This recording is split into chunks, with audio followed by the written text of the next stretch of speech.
Saya telah memeluk ideologi Markis karena kami diberitahu bahwa Alkitab dibawa ke Afrika oleh orang kulit putih untuk mencuci otak orang-orang kulit hitam dan menjadikan mereka budak. Saya benci apapun yang berhubungan dengan Yesus.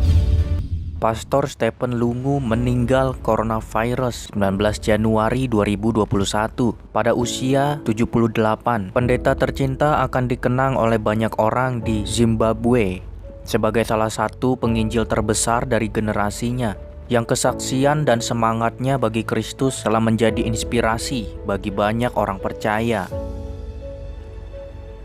Pada usia 5 tahun, Lungu ditinggalkan oleh ibunya dan dikirim untuk tinggal di panti asuhan di mana dia dipukuli setiap hari.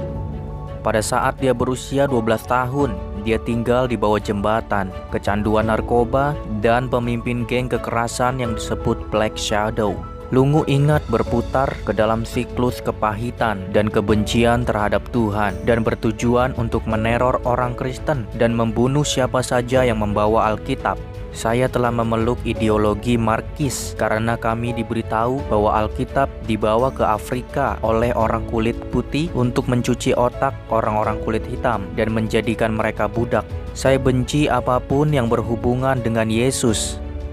Pada usia 20 tahun, Lungu merencanakan gengnya untuk menyerang sebuah gereja tenda di ibu kota Harare dengan meledakkan bom bensin dan membunuh orang Kristen saat mereka melarikan diri. Saya ingin semua orang di dalam tenda itu mati. Pada jam 7 malam saya akan bersiul dan semua orang melemparkan batu dan bom bensin ke pintu masuk tenda. Beberapa menit sebelum jam 7, Stephen memasuki tenda dan dikejutkan oleh kesaksian gadis muda itu yang berbicara. Ada otoritas aneh dan resonansi yang dengannya dia berbicara tentang pengampunan dan awal baru dalam hidup. Dan saya tiba-tiba merasa sangat kotor dan lusuh. Setelah kesaksiannya, pengkhotbah mengutip 2 Korintus 8 ayat 9. Karena kamu telah mengenal kasih karunia Tuhan kita Yesus Kristus, bahwa Ia yang oleh karena kamu menjadi miskin, sekalipun Ia kaya, supaya kamu menjadi kaya oleh karena kemiskinannya. Stephen mengingat pentingnya momen ini. Tiba-tiba saya mulai memahami apa itu kekristenan. Itu untuk orang sepertiku. Saya bisa mengidentifikasi dengan Yesus ini.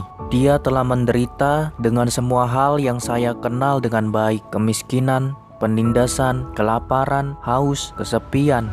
Saya telah mengetahui semua ini, dan begitu pula dia. Upah saya adalah maut, tetapi Yesus membayar harga untuk saya. Di kayu salib dia menjadi bukan siapa-siapa, sehingga saya bisa menjadi seorang yang berharga. Lungu menerima Kristus sebagai juru selamatnya malam itu dan memulai hidup baru berkhotbah di jalanan Zimbabwe. Dia dimuridkan oleh Patrick Johnstone, seorang misionaris Inggris dan penulis Operation Word. Lungu memulai karir yang sukses sebagai penginjil pertama di Dorothy Mission, kemudian sebagai pemimpin tim Malawi di African Enterprise. Pada tahun 2007, ia menjadi pemimpin tim internasional kedua AE sampai ia pensiun pada tahun 2013. Lungu menulis autobiografinya Out of the Black Shadow, transformasi menakjubkan Stephen Lungu, di mana ia membagikan kesaksian lengkapnya. Dia meninggalkan istrinya, Rahel, dan ke-6 anak mereka. Cerita seperti Stephen mengingatkan kita bahwa penganiayaan bukanlah musuh kita. Mereka dibuat menurut gambar Allah, sama seperti semua manusia. Mereka membutuhkan Kristus sebagai juru selamat mereka, dan kita dipanggil untuk mengasihi mereka dan mengkhotbahkan Injil kepada mereka. Seperti diingat Stefanus, mohon angkat banyak jiwa terhilang yang menyerang orang Kristen setiap hari. Berdoa agar mereka dapat mengenal Kristus dan diselamatkan. Amin.